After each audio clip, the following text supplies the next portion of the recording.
പരിശുദ്ധമാക്കപ്പെട്ട റമളാൻ നോമ്പ് കാലത്തിലൂടെയാണല്ലോ നാം കടന്നുപോയിക്കൊണ്ടിരിക്കുന്നത്. ഈ അവസരത്തിൽ പ്രമേഹ രോഗികൾ ശ്രദ്ധിക്കേണ്ട ചില കാര്യങ്ങളെക്കുറിച്ച് നമുക്ക് സംസാരിക്കാം. ഞാൻ ഓർക്കിഡ് മെഡിസിറ്റി ഹോസ്പിറ്റലിലെ ഫാമിലി ഫിസിഷ്യൻ ഡോക്ടർ മുബാറക്.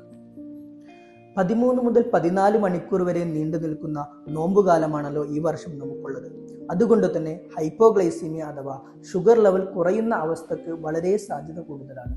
അമിതമായ ക്ഷീണം, വയർക്കുക, തല ചുറ്റുക, പെട്ടെന്ന് കുഴഞ്ഞു വീഴുക എന്നിവയാണ് ഹൈപ്പോഗ്ലൈസീമിയയുടെ ലക്ഷണങ്ങൾ.